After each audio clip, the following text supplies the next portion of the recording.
Assalamualaikum warahmatullahi wabarakatuh. Halo semua, kembali lagi bersama Ibu Unisa dalam pembelajaran kimia. Kali ini kita akan membahas tentang asam basa dan kaitannya dengan solusi permasalahan pengolahan limbah. Yuk kita simak. Limbah adalah sisa dari suatu usaha atau kegiatan. Limbah sendiri terdiri dari limbah padat, cair, gas, dan limbah suara.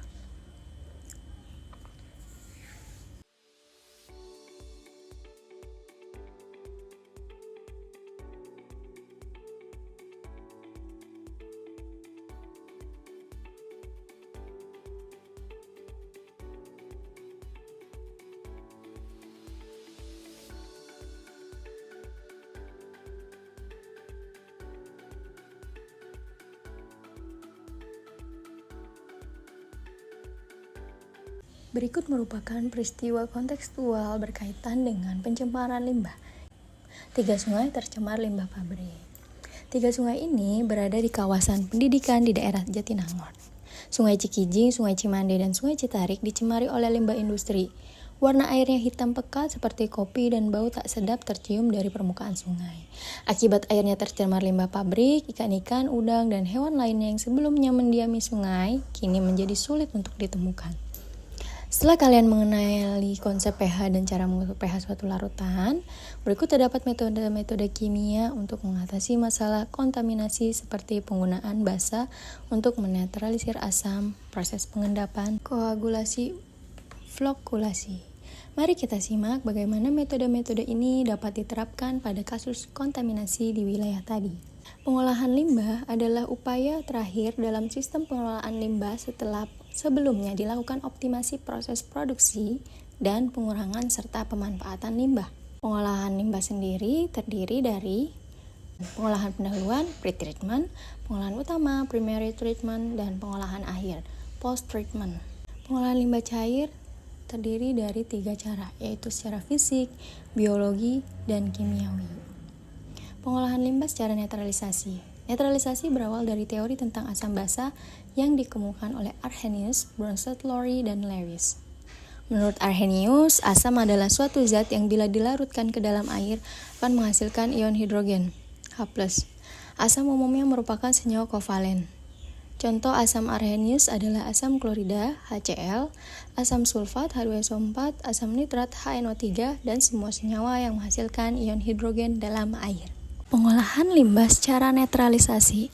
Netralisasi adalah suatu reaksi antara senyawa asam dan senyawa basa dengan menggunakan indikator tertentu untuk menjadikannya suatu senyawa netral. Netralisasi limbah diperlukan jika kondisi limbah masih di luar range pH baku mutu limbah atau kita sebut BML yang diperlukan, yaitu pH 6-8. Sebab limbah di luar kondisi tersebut dapat bersifat racun atau korosif termasuk bakteri. Dalam beberapa hal, netralisasi dapat dilakukan dengan cara mencampur limbah yang bersifat asam, limbah yang bersifat basa. Pencampuran dilakukan di dalam suatu bak ekualisasi bak penstabil pada level ketinggian tetap. Pengolahan limbah asam basa. Sampel limbah praktikum di lab dimasukkan ke dalam bak, dicek terlebih dahulu pH-nya dengan menggunakan pH universal. Pengolahan limbah asam basa dilakukan dengan menambahkan larutan NaOH, kemudian diaduk dengan reaksi yaitu HCl plus NaOH menjadi NaCl plus H2O. Penambahan NaOH dilakukan sampai diperoleh pH dari limbah netral. Sampel limbah yang mengandung asam ditambahkan NaOH secara terus-menerus dan dicek secara berkala pH-nya sampai mencapai range 6-8 atau pH netral. Limbah yang pH-nya sudah netral bisa langsung dibuang. Yuk kita beralih ke pembahasan soal terkait asam dan basa. Tentukan senyawa berikut. Apakah bersifat asam atau basa? Asam itu adalah yang menghasilkan H+, dan basa itu menghasilkan OH- kalau di dalam teori Arrhenius. Nah, untuk yang A, coba kita uraikan ionisasinya itu sebagian ya, 3H+ ditambah PO4 3 min. H2SO4 ini termasuk kuat, jadi panahnya langsung ke kanan. Kalau triionisasi sebagian dia panahnya bolak-balik seperti yang A. Ini jadi panahnya langsung ke kanan. 2H+ ditambah SO4 2 min. Yang LCOH juga sama, dia kuat. Li kan golongan 1 ya, Li plus OH min. Ya. Kemudian yang D, BaOH 2 kali menjadi Ba golongan 2 plus.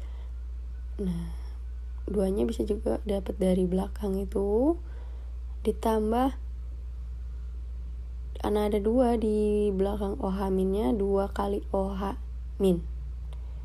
N2H4 itu termasuk dalam hidrazin.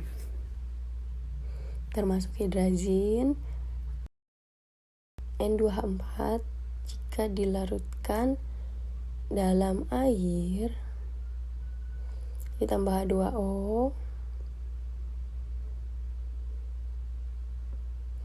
menjadi N2H5+ plus OH min.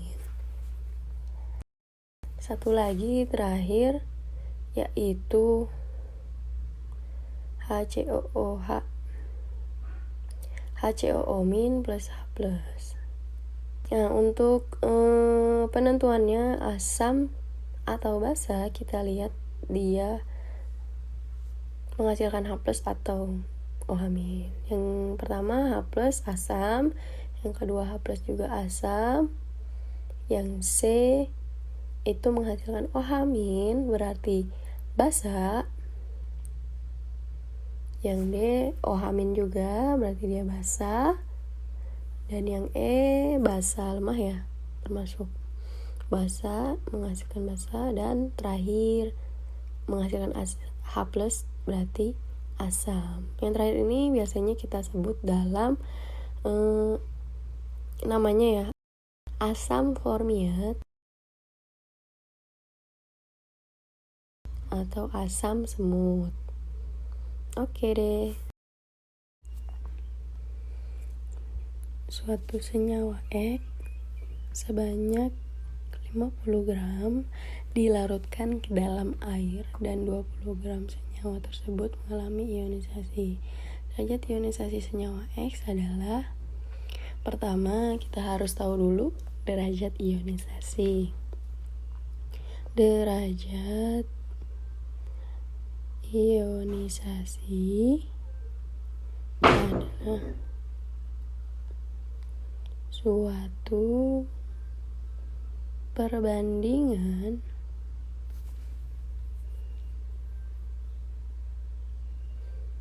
antara jumlah molekul zat terionisasi dengan jumlah molekul zat mula-mula.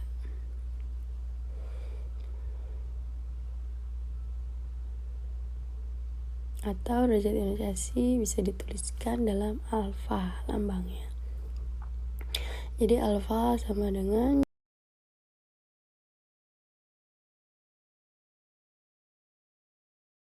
atau jumlah mol bahan terurai sama ya dengan terionisasi per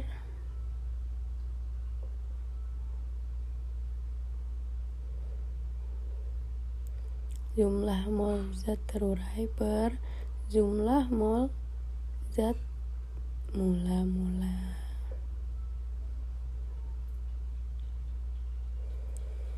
Jadi alfanya itu kalau terurainya di soal itu masih dalam massa ya, gram. 20 gram dibanding 50 gram. Jadi alfanya sama dengan 0,4. Jadi jawabannya yang B.